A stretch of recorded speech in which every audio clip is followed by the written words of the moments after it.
बहुत सारे लोगों का ये सवाल होता है कि 633 से पहले के एपिसोड्स कहाँ गए। तो अब से मैं सिर्फ नए नहीं, पुराने चैप्टर्स को भी साथ साथ एक्सप्लेन करूंगा ताकि किसी की भी कहानी अधूरी ना रहे। बूम! एक छोटी सी काली थंडर फ्लेम बिजली की तरह गिरी और ये लिन की लपटों में समा गई। अगले ही पल वो विस्फोट के साथ गायब हो गई। लेकिन उसका सफर वहीं नहीं थमा। वो सीधी ये लिन की तरफ बढ़ रही थी, बेहिचक। क्या ये मामूली सी थंडर फ्लेम इतनी ज्यादा खतरनाक कैसे हो सकती है? येलिन की आंखें सिकुड़ गईं।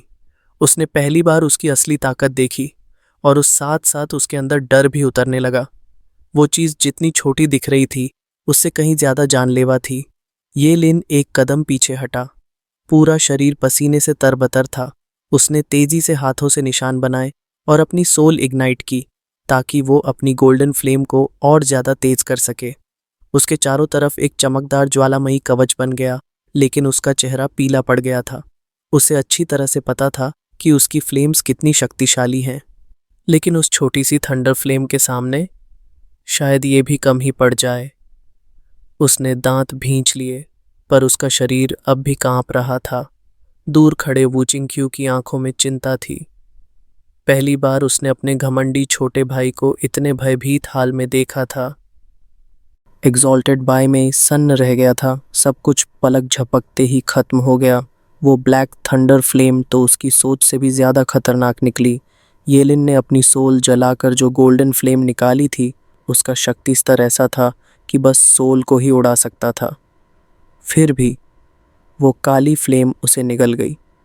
भगवान का शुक्र है कि वो बूढ़ा अब आने वाला है, वरना येलिन का आज अंत तय था। जैसे ही ब्लैक थंडर फ्लेम आगे बढ़ी, बायमे की सांसें अटक गईं। पूरा दर्शक समूह सिर्फ चुप, जैसे किसी ने सबकी आवाज़ छीन ली हो।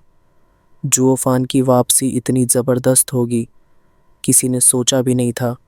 उसने न सिर्फ पलटवार किया, बल्कि दुश्मन को मौत के दरवाजे तक पहुंचा दिया। और ये सब तब जब जुओफान और चावेर को वो लास्ट अटैक रोकने में जान तक झोंकनी पड़ी थी। वेंताओ ने गहरी सांस ली। तियनशांग, अब मैं समझा तुम क्या कह रहे थे। ब्रदर जुओ से उलझना तो खुद के ताबूत पर हथौड़ा मारना है। मुझे नहीं लगा था कि उसे नाराज करने का अंजाम इतना भयानक होगा। ये लिन का तो हाल बेहाल होगा अभी। उस पर वो हमला आ रहा है जिसने उसकी सोल तक जला देने वाली फायर को भी नज़रअंदाज कर दिया। उफ, मुझे भी नहीं पता था वो इतना कुछ छुपा कर बैठा है। जेतियनशांग ने सिर हिलाया। जुओ फान के पास जितने ट्रम्प कार्ड्स हैं वो किसी एबिस से कम नहीं। कोई नहीं जानता उसका आखिरी ट्रम्प क्या होगा। उसी रहस्य ने उसे सबसे डरावना बना दिया है। उसके खिलाफ लड़ाई में उतरने वाला ही समझ सकता है सच्चा डर क्या होता है। वेन ताओ ने उसे देखा, फिर चुपचाप सिर हिलाया। ये लिन का पथ कितना भी दृढ़ क्यों ना हो, जुओ फान कहीं ज़्यादा घातक था। तो फिर अंजाम क्या होगा? हुश! एक साफ आवाज़ हवा में गूंजी और ब्लैक थंडर फ्लेम सीधी येलिन की ओर बढ़ने लगी, रास्ते की स्पेस तक फाड़ते हुए। जुओफान शांत मुस्कराया। लोगों की सांसें थमी हुई थीं। एग्जॉल्टेड बाय मे की भौहें और सिकुड़ गईं। कहाँ रह गया वो बूढ़ा अब तक? पर इस पल सबसे ज़्यादा घबराया हुआ कोई था तो वो खुद येलिन। उसका चेहरा सख्त हो गया, आंखें भौहों के नीचे जमी हुई थीं। उसके हाथ लगातार कांपते हुए नई नई मुद्रा बनाते जा रहे थे। फिर भी उसका मन उस थंडर फ्लेम की ओर ही टिका रहा। गोल्डन फ्लेम जो उसके चारों ओर जल रही थी, वही उसकी सारी शक्ति का अंतिम रूप था। सब कुछ जो उसके पास था वो अब खुल चुका था, पर फिर भी उसे लग रहा था ये भी शायद काफ़ी नहीं होगा। मगर इससे ज़्यादा अब वो दे भी नहीं सकता था। दोनों ने अपनी आखिरी बूंद शक्ति इस पल में उड़ा दी थी। अब अंजाम बस एक कदम दूर था। दोनों की निगाहें गंभीर थीं, जैसे बस इंतज़ार था अंत का। हुश! वो ब्लैक थंडर फ्लेम आखिरकार टकरा गई येलिन की फ्लेमिंग डिफेंस से। येलिन का दिल धड़क उठा और गोल्डन फ्लेम विस्फोट के साथ फटी। पूरा दर्शक समूह सन्न। जुओफान ने एक नज़र बेहोश पड़ी छावेर पर डाली। उसका चेहरा उतरा हुआ था। बैम!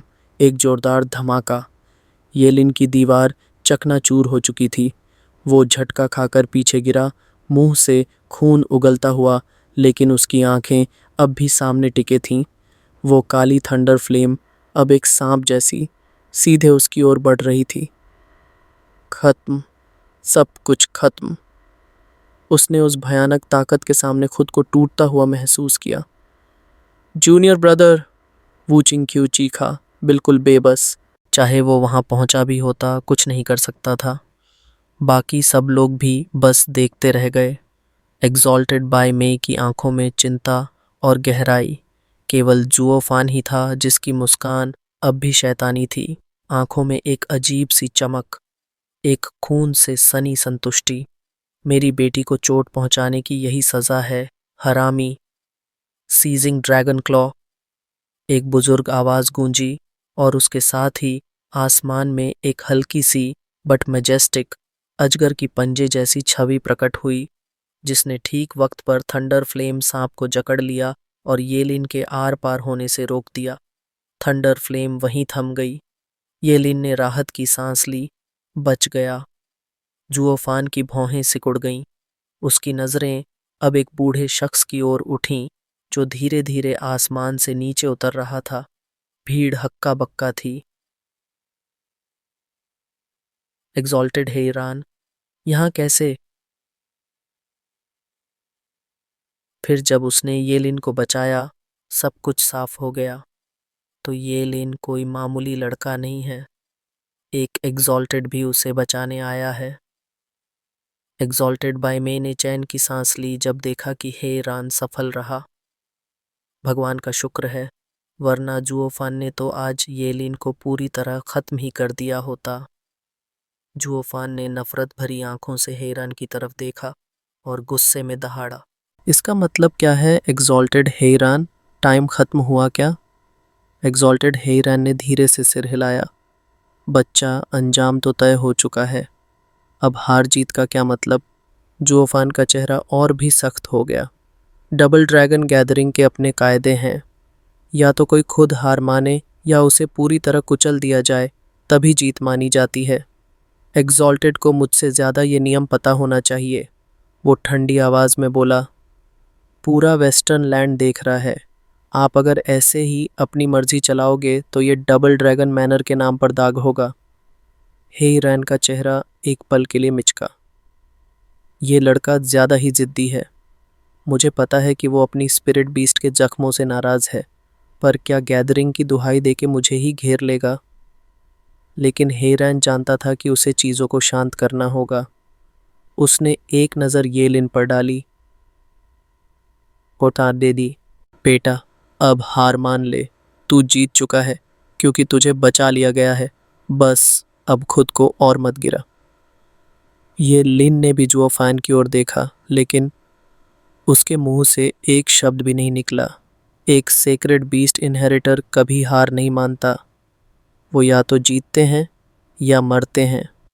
अब भी उसके चारों ओर गोल्डन फ्लेम का कवच था, उसकी आंखों में अब भी युद्ध की भूख थी। हैरान ने लंबी सांस छोड़ी। जिद्दी गधा। अचानक एक विस्फोट की आवाज आई। हैरान की ड्रैगन क्लॉ ने थंडर फ्लेम को तो चकनाचूर कर दिया, लेकिन उस विस्फोट के बीच से एक बेहद महीन काली लपट फिसल कर निकल गई, सीधी येलिन के सीने में जा घुसी। बूम बूम बूम, एक के बाद एक शरीर के अंदर धमाके, बिजली की चमक। फिर येलिन के मुंह से खून की धार निकली और उसकी आंखें भय और अविश्वास से फटी की फटी रह गईं।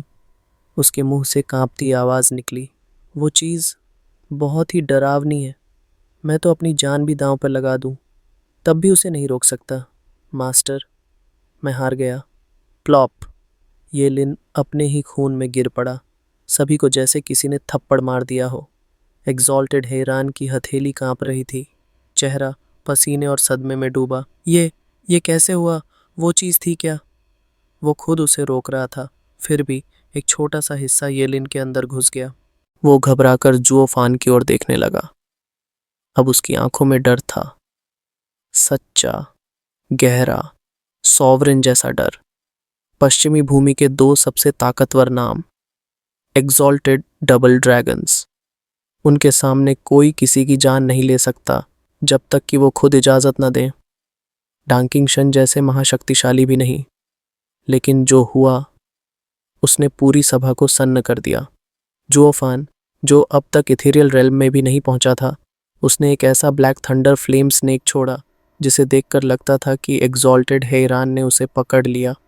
लेकिन जब सबको लगा कि सब नियंत्रण में है, तभी वो हुआ जिसकी किसी ने कल्पना तक नहीं की थी।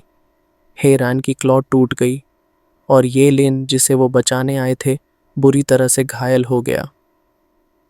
पूरी सभा को जैसे सांप सूंघ गया। जुओफान तो सच में राक्षस है। एग्जॉल्टेड की नोज के नीचे किसी को घायल कर दिया, और वो भी इतने दर्शकों के सामने। ये पहले कभी नहीं हुआ। कोई चिल्लाया। यान मो हंस पड़ा। अब तो पूरा वेस्टर्न लैंड उसे जानेगा, और मुझे यकीन है एक दिन वो ही सबसे ऊपर होगा। भीड़ में अब फुसफुसाहटें शुरू हो गई थीं। मिस्टिकल हेवन सेक्ट की लड़कियां जोर जोर से इशारों में बातें कर रही थीं। बस शुअन शाओयू का चेहरा काला पड़ा था। उसकी आंखों में जलन, उसका मन जल रहा था। ये हरामी फिर से सबसे ऊपर पहुंच गया।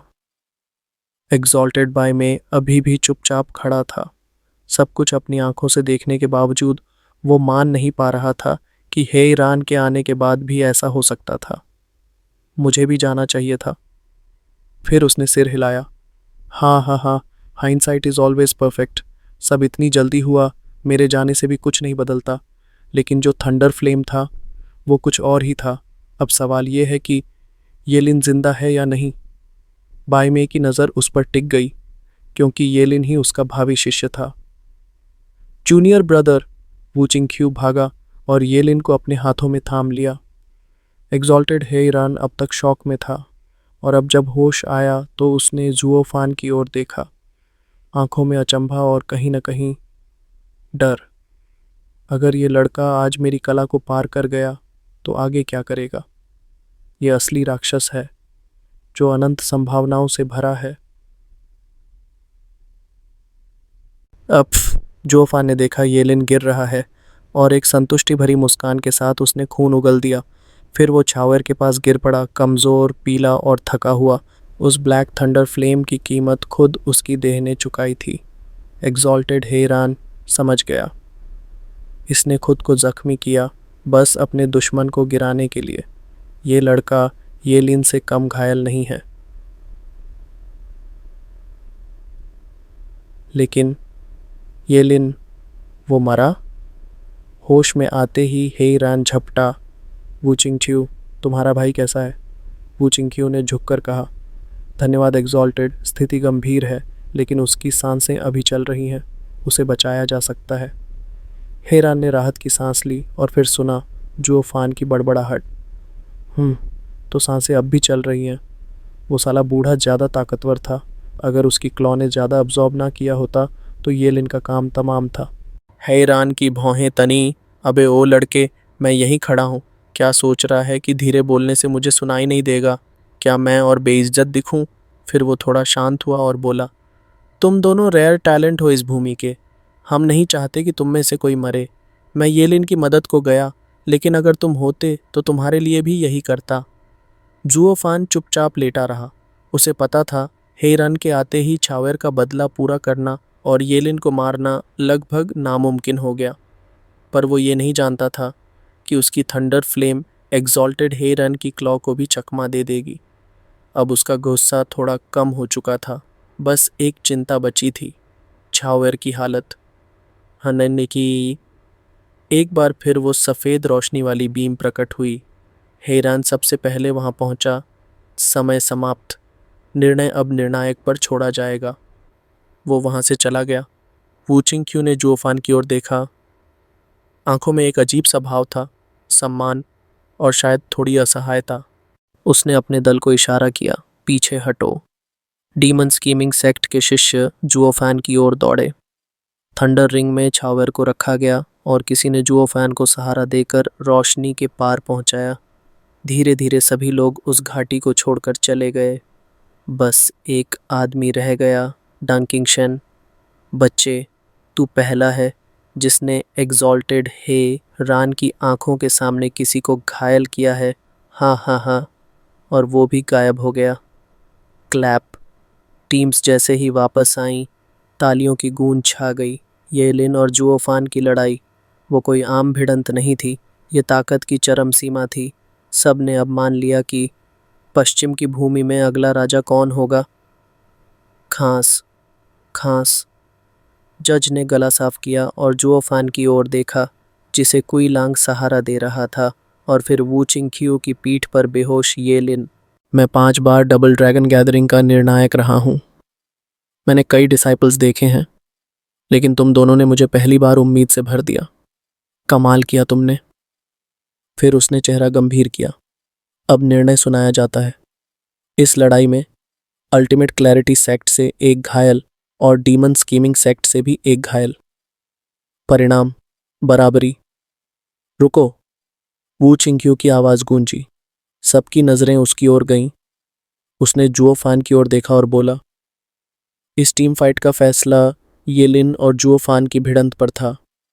शायद मेरा जूनियर भाई इसे स्वीकार ना करे, लेकिन हार हार होती है।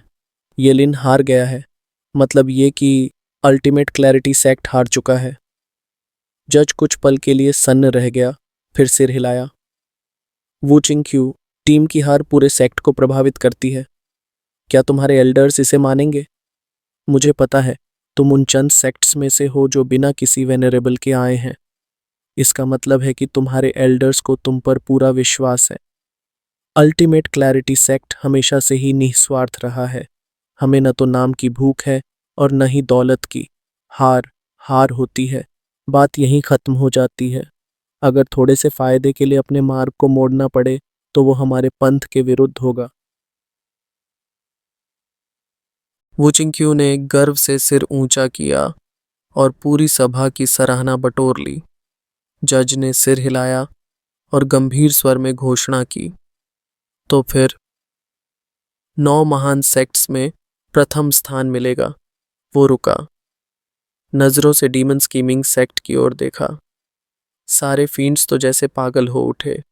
उन्हें खुद भी यकीन नहीं हो रहा था कि वो सबसे ऊपर आ चुके थे। लेकिन तभी, रुको, एक ठंडी लेकिन भारी आवाज ने सबकी सांसें रोक दी। जुओफान, अब क्या है? जज ने भौहें तानी। जुओफान धीरे से बोला, कुछ खास नहीं, बस ये कि हम टॉप पोजीशन स्वीकार नहीं कर सकते। क्या? वू चिंग्क्यू अवाक रह गया। ब्रदर जुओ, ये जीत आपकी है, ये आपको मिलनी चाहिए। जुओफान ने हाथ उठाकर उसे चुप कराया। ब्रदर वू, ये टीम बैटल थी, 10 के 10 के बीच मुकाबला। मेरा और येलिन का युद्ध सिर्फ एक द्वंद्व था। अगर मुझ में उस लड़ाई के बाद कुछ भी शक्ति बाकी रहती तो मैं निसंकोच इसे ले लेता। हाँ हाँ हाँ। उसने अपनी थकी अधमरी हालत की ओर इशारा किया। लेकिन आप सभी देख रहे हैं मेरी हालत, और मेरी टीम के बाकियों की शक्ति अल्टीमेट क्लैरिटी सेक्ट के मुकाबले कुछ भी नहीं है। तो इस टीम बैटल को हम ही हारे हैं। मैं कोई संत नहीं, लेकिन जो मेरी नहीं वो लेने का मतलब मेरे आत्मसम्मान को बेच देना है। और अगर मैंने ये स्वीकार किया तो मेरे लिए वो जीत नहीं, भीख कहलाएगी। सन्नाटा छा गया। फिर वू चिंग्क्यू की आंखों में नमी सी आई। उसने झुककर हाथ जोड़े। ब्रदर जुओ, तुम भले ही एक डिमोनिक कल्टिवेटर हो, लेकिन तुम्हारा दिल सच्चे योद्धा का है। तुम सच में एक भद्र पुरुष हो। जुओफान हंसा, थकान भरी मुस्कान के साथ। नहीं, मैं सिर्फ एक बदमाश हूं, लेकिन बदमाशों की भी अपनी प्राइड होती है। हाँ हाँ हाँ। थी। जज ने जुओफान और वू चिंग्क्यू दोनों की ओर देखा और मुस्कुराकर सिर हिलाया। बहुत अच्छा। जब दोनों ही इस पद की परवाह नहीं करते तो जुओफान की बातों से ज़्यादा साफ कुछ हो नहीं सकता। इस टीम बैटल का निष्कर्ष साफ है, इसलिए मैं घोषणा करता हूँ, अल्टीमेट क्लैरिटी सेक्ट को यह जीत जाती है। थोड़ा बेहतर साबित होने पर। और पूरा मैदान तालियों से गूंज उठा। ये तालियां सिर्फ विजेता अल्टीमेट क्लैरिटी सेक्ट के लिए नहीं थीं, बल्कि जुओफान के लिए भी थीं। एक ऐसा मीनी जो नरम दिल वाला निकला। उसकी खुली सोच और ईमानदारी ने भीड़ को दिखा दिया कि डिमोनिक कल्टीवेटर्स के भी अपने उसूल होते हैं। डीमन सोल सेक्ट ने भी जुओ फैन की ओर देखा। उसकी छवि अब उनके लिए एक आदर्श दानव की बन गई थी। यान मो ने गहरी सांस ली और हल्के से मुस्कुराया। लगता है राक्षसों की भी अपनी राह होती है। शायद मैं ही ज्यादा भटक गया था। हाँ हाँ हाँ। दूर एक कोने में डानर हैरान सी बोली, चिंग चिंग दीदी, उसने अभी अभी सर्वोच्च पद ठुकरा दिया। उनके बुजुर्गों का तो खून खौल रहा होगा। चू चिंगचंग ने हल्के से मुस्कुराकर जवाब दिया, वो आज भी वैसा ही है जैसा 100 पिल मीटिंग में था। उसकी मुस्कान में यादों की मिठास और आंखों में जरा सा प्रेम था। बाकी लड़कियों ने भी जुओ फैन की ओर देखा, पर अब उनकी नजरों का मतलब कुछ और था। सिर्फ एक चेहरा था जो उबल रहा था, शुआन शाओयू। उसे यह बिल्कुल बर्दाश्त नहीं था कि जुओ फान, एक दुष्ट संप्रदाय का शिष्य, न सिर्फ जीता बल्कि लोगों की नज़रों में नायक भी बन गया। उधर उनका मिस्टिकल हेवन सेक्ट, जिसे सब धर्ममय समझते थे, अब पाखंडी कहलाने लगा था। ये कहाँ का इंसाफ है? लेकिन उसे क्या पता, जुओ फैन कोई गुड बॉय नहीं था। वो शातिर था, चालाक था, पर उसके अपने उसूल थे। और यही फर्क था, एक खुला दानव जो अपने नियमों से चलता था, या एक पाखंडी साधु जो कहीं भी पीठ में छुरा घोंप सकता था। भीड़ ने बिना कुछ कहे जुओ फान को सराहा और शुअन शाओयू को नकारा। दूर बैठा एग्जॉल्टेड हेरन हंसा। इतनी बार डबल ड्रैगन गैदरिंग जज किया है, पर आज पहली बार जज को इतना पक्षपाती देखा। थोड़ा बेहतर। हा हा हा। एग्जॉल्टेड बाय में भी मुस्कराया। असल में जज ये कहना चाहता था कि जीत जुओ फान की ही थी, पर यह तो टीम बैटल थी। अल्टीमेट क्लैरिटी सेक्ट में बाकी 9 शिष्य थोड़े ज़्यादा मजबूत थे, इसलिए उन्होंने जीत ली, पर नाम जुओ फैन का भी हुआ। हाँ हाँ हाँ, तुमने शुरू किया, अब भुगतो भी। हैरान ने आंखें तरेरी। बड़े बनो बाई में। वैसे भी जब जुओ फैन डबल ड्रैगन मैनर आएगा तो सिखाएंगे दोनों, मैं और तुम। माफ़ करना, बाई में ने मुस्कराते हुए कहा। वो डिमोनिक कल्टीवेटर है, तुम्हारे लायक है। मैं तो बस सहायता कर सकता हूँ। मेरे असली शिष्य तो ये लिन ही हैं। वो हार गया, लेकिन मेरी छत्र छाया में वो फिर से उठेगा। हमारी शर्त याद रखना, हैरान। ज़रूर। अगली बार दोनों शिष्य लड़ेंगे और तय करेंगे असली विजेता। बिल्कुल, जैसे हम अब तक तय नहीं कर पाए कि हम दोनों में बेहतर कौन है। दोनों हंस पड़े। जज ने हाथ उठाया और माहौल को शांत किया। वेस्टर्न लैंड्स का डबल ड्रैगन गैदरिंग अब समाप्त होता है। अब होगा स्कोर का मिलान, व्यक्तिगत और टीम युद्धों का। इससे तय होगा संपूर्ण रैंक और टॉप 10 डिसाइपल्स की सूची। एक गहरी शांति पसर गई। सब समझ चुके थे, अब बात केवल लड़ाई की नहीं रही, अब बात थी भविष्य की। डीमन स्कीमिंग सेक्ट के पास लौटकर कुई लांग ने घायल जुओ फैन को आराम से लेटाया। तभी फींड यांग झल्लाता हुआ आया। जुओ स्टीवर्ड, दिमाग खराब हो गया है क्या? जीते हो फिर भी जीत ठुकरा दी। जानते हो 9 सेक्स में पहले स्थान को क्या क्या मिलता है? बाकी वेनरेबल्स ने भी निराशा से सिर हिलाया। भाई, तुमने अल्टीमेट क्लैरिटी को जीत दे दी, पर हमारे लिए तो ये सपना था। लोअर 3 सेक्ट से मिडिल 3, फिर सुपीरियर 3 और फिर, जुओफान ने बीच में बात काटी, और फिर सीधे स्वर्ग तक। तैयार हो तुम? उसने व्यंग्य में कहा। फींड यांग चौंका। जुओफान ने आंखें घुमाईं। सबसे ऊंचे पेड़ पर सबसे तेज हवा लगती है। डीमन स्कीमिंग सेक्ट एक लोअर 3 सेक्ट था, और अचानक सबसे ऊपर आ जाए। क्या तुम्हें नहीं लगता ये थोड़ा ज़्यादा खतरनाक हो जाएगा? फींड यांग का मोटा शरीर कांप उठा, जैसे किसी ने भीतर तक हिला दिया हो। हर इंसान को अपनी औकात का अंदाज़ा होना चाहिए, और हर संप्रदाय को भी। अगर ताकत नहीं है उस पद को थामने की, तो वो बोझ बन जाएगा और फिर बिखर जाएगा। जुओफान ने संकरी आंखों से देखा। सामने जज स्कोर गिनने में लगे थे और कुछ डबल ड्रैगन गेट कीपर्स के साथ बातचीत कर रहे थे। उसने धीरे से कहा, डबल ड्रैगन गैदरिंग में डीमन स्कीमिंग सेक्ट को एकदम ऊपर नहीं जाना चाहिए। दौलत, शोहरत, ये सब एक बोझ भी बन सकते हैं।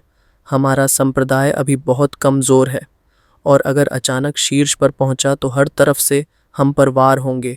एक आसान शिकार बन जाएंगे हम। फींड यांग ने जोर से सिर हिलाया। हाँ हाँ, अब समझ आया कि तुमने पहले ही इतना सोच लिया था। अगर हम नंबर 1 बन जाते तो सचमुच जान पर बन आती।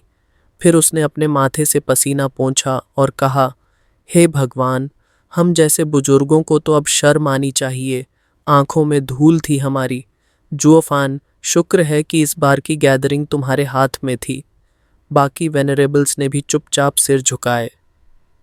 अब जाकर उन्हें एहसास हुआ कि अगर डीमन स्कीमिंग सेक्ट आज टॉप पर पहुंच जाता तो कल सारा वेस्टर्न लैंड्स उस पर टूट पड़ता। अब वही बुजुर्ग जो कल तक जुओफान को बस एक जिद्दी लड़का समझते थे, आज उसे पूरी श्रद्धा से देख रहे थे। सच में सेक्ट लीडर ने जब स्टुअर्ट का बैज उसे दिया था तब हमें शक था। अब समझ आया वो फैसला कितना सही था। इन वयोवृद्ध बुजुर्गों की दूरदृष्टि जुओफान के एक सोचे हुए कदम के आगे फीकी पड़ गई थी।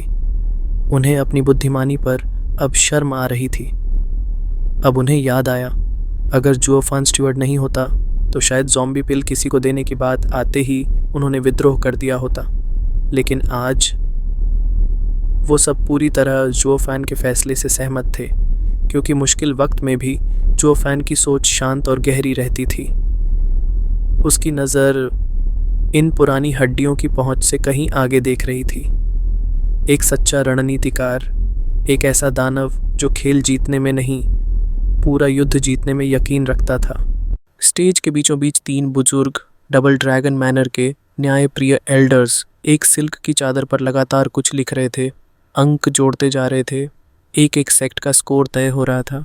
बाकी सारे प्रतिभागी गंभीरता से सब देख रहे थे, पर यह सब डीमन स्कीमिंग सेक्ट पर लागू नहीं होता था। वे आराम से भीड़ को देख रहे थे, जैसे ये सब तो बस शो था। जुओफान ने अपनी उंगली से इशारा किया और समझाने लगा, एक ही बार में कोई भी मोटा नहीं बन सकता। अगर बन भी जाए तो उसका अंजाम अच्छा नहीं होता। इस डबल ड्रैगन गैदरिंग में हमने जितना हासिल किया है वो हमारी सेक्ट के विकास के लिए काफ़ी है। आगे बढ़ना ज़रूरी है, मगर बिना बाहर वालों की दखलंदाजी के, और वो तभी होगा जब हम यहाँ मौजूद बड़े सेक्ट्स के बीच सही संतुलन बना पाएँ। असली फोकस वहाँ होना चाहिए। ये जो हमने एक अंडरडॉग बनकर इतना बड़ा रिवॉर्ड लिया है, ये तो सिर्फ छोटा हिस्सा है। असली जीत ये है कि हम किन किन सेक्ट्स से दोस्ती कर पाए हैं। जुओफान की आंखें चमकीं। उसने एक एक करके गिनाना शुरू किया। मिडल 3 सेक्ट्स में डीमन सोल सेक्ट हमारा कर्जदार है। सॉर्ड गॉड सेक्ट से हमने लड़कर दोस्ती की, वो अच्छा सहयोगी बनेगा। सुपीरियर 3 सेक्ट्स में, हाँ, ये लिन को मैंने गंभीर रूप से घायल किया, लेकिन वू चिंग्क्यू एक सच्चा और ईमानदार इंसान है, उसके साथ निकटता बन सकती है। हेलियन फ्लेम, उनसे थोड़ा टकराव हुआ, लेकिन यन मो ने कोई दुश्मनी नहीं दिखाई। वो न्यूट्रल है और उसे हम धीरे धीरे अपने पक्ष में कर सकते हैं। फिर एक गहरी सांस लेते हुए जुओफान ने कहा, हेलियन फ्लेम को अप्रोच किया जा सकता जमास तहे थे। क्या? पूरी टीम चौंक गई। जुओफान, तुमने तो यनमो को लगभग मार ही डाला था, अब दोस्ती की बात कर रहे हो। जुओफान मुस्कुराया और सिर हिलाया। यही तो है, ऊपर से देखोगे तो यही लगेगा कि वो हमें नापसंद करते हैं, लेकिन जब हमने फिर से लड़ाई की, उन्होंने हमें उसी तरह लिया जैसे बाकियों को। दुश्मनी की कोई झलक नहीं थी, पता नहीं क्यों, लेकिन मुझे यकीन है कि अब हमारे बीच कोई बैर नहीं रहा। फिर उसने मुस्कुराते हुए ताली बजाई और कहा, 4 सेक्ट्स हैं जिनसे हमें दोस्ती बनानी है। Ultimate clarity sect, Helion flame, sword God sect और डीमन सोल सेक्ट। ये 4 सेक्ट्स भविष्य में हमें बहुत सी परेशानियों से बचा सकते हैं। पर हमने दोस्ती तो डिसाइपल्स से की है, वेनरेबल्स से नहीं। वो हमारे लिए कैसे अपनी सेक्ट्स को मना पाएंगे? कुईगैंग ने शंका से पूछा। जुओफान की मुस्कान गहरी हो गई, उसकी आंखें चमक उठीं। कभी फ्यूचर इन्वेस्टमेंट का नाम सुना है? ये डिसाइपल्स अभी डिसाइपल्स हैं, मगर ये सभी अपने सेक्ट्स के भविष्य के स्तंभ हैं। जो वापस जिंदा लौटेंगे वो कल के एल्डर होंगे, वेनरेबल होंगे, तब उनके सेक्ट्स की असली ताकत बनेंगे। तब क्या तुम्हें लगता है कि उनके बुजुर्ग उन्हें नाराज करेंगे जब तक सेक्ट की जड़ें खतरे में न हों? वो छिंगक्यू और येलिन जैसे लोग ये अकेले ही अपने सेक्ट का भविष्य तय कर सकते हैं, इसलिए अभी दोस्ती बनाना सबसे ज़्यादा कीमती है। यूएयर ने भौहें सिकोड़ते हुए पूछा, पर हमें कौन सी मुसीबत होगी? जुओफान ने मुस्कुराकर उसके सिर पर हल्की थपकी दी। बिल्कुल भोली हो तुम। इन डबल ड्रैगन गैदरिंग के दिनों में तुमने देखा नहीं हमने कितने लोगों की टांग पर पैर रख दिया है। हमसे Universal Righteous Sect, Heaven Trailing Sect, Mystical Heaven Sect और बीस्ट टेमिंग सेक्ट चिढ़ गए हैं। तुम्हें खुद ही पता होगा क्यों।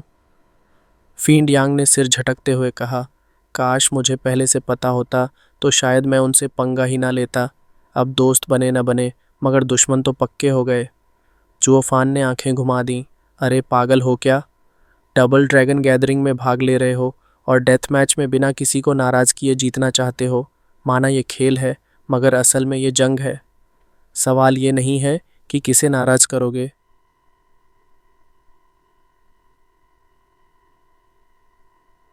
सवाल है किसे नाराज करना है और किसे अपने पाले में लाना है। और हमने जो चुने हैं वो हमारे दुश्मनों से ज़्यादा ताकतवर और भरोसेमंद है। यूनिवर्सल राइचस सेक्ट जैसे लोग अपने ही डिसाइपल्स को धोखा देते हैं, ऐसे सेक्ट से दोस्ती करने का क्या फ़ायदा? बाकी डिसाइपल्स ने एक साथ सिर हिलाया। जुओफान ने आखिर में कहा, दुनिया में कोई एब्सोल्यूट न्यूट्रलिटी नहीं होती। या तो तुम एलाय हो या एनिमी। जो बीच में रहना चाहता है वो सबसे पहले निशाना बनता है। इसलिए मैंने इन लड़ाइयों में सिर्फ जीत नहीं चुनी, मैंने चुने अपने एलाइज और तुम्हारे फ्यूचर एनिमीज। हमारे? पूरी टीम हैरानी से जुओफान की ओर देखने लगी। जुओफान हल्की मुस्कान के साथ बोला, तुम लोग वैसे भी जल्दी जान ही जाते तो सोचा अभी बता ही दूं। डबल ड्रैगन गैदरिंग के बाद मैं सेक्ट छोड़ रहा हूं। उसकी आवाज़ शांत थी मगर हर शब्द गूंजता हुआ दिलों तक उतर रहा था। ये मेरी आखिरी सलाह है लेबर ऑफिस के लिए। मैं उस जगह को ज़्यादा नहीं मानता, पर मैंने उसे अपने हाथों से बनाया है। देख नहीं सकता कि वो एक दिन मिट जाए। तुम सब सेक्ट का भविष्य हो। एलाइज और एनिमीज को पहचानो, वरना डीमन स्कीमिंग सेक्ट एक दिन चकनाचूर हो जाएगा। क्या तुम सेक्ट छोड़ रहे हो? फींड यांग चीख पड़ा। डबल ड्रैगन गैदरिंग की सारी क्रेडिट तुम्हें मिली है। सेक्ट लीडर रेन तुम्हें अगला। बाकी सभी एल्डर्स और डिसाइपल्स हैरान रह गए। आंखों में चिंता भरकर उन्होंने सिर हिलाया। सच कहें तो जुओफन चाहे जितना सख्त क्यों ना हो, पर उसके बिना आज ये इलीट लेबर ऑफिस होता ही नहीं। उसी ने हर एक डिसाइपल की काबिलियत निखारी थी। जुओफन ने हल्के से हाथ हिलाया और मुस्कराया। कहने की ज़रूरत नहीं, मैं सिर्फ एक डील की वजह से डीमन स्कीमिंग सेक्ट में आया था। अब वो पूरा हो गया तो अब मुझे घर लौटना है। घर? हर डिसाइपल के चेहरे पर दर्द और चुप्पी फैल गई। उनके दिल में बस एक ही ख्याल चल रहा था, स्टीवर्ट जुओ का अपना घर है। हमारा सेक्ट, हमारा लेबर ऑफिस कभी उसका घर था ही नहीं।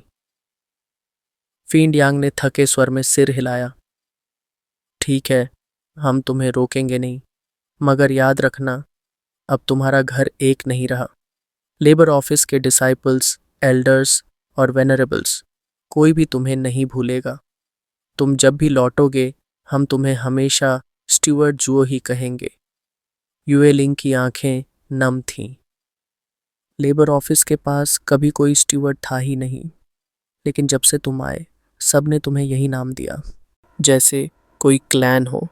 भाईचारा, यूनिटी, बाहरी दुश्मनों से लड़ने की ताकत। बाकी डिसाइपल्स ने भी सिर झुका लिया।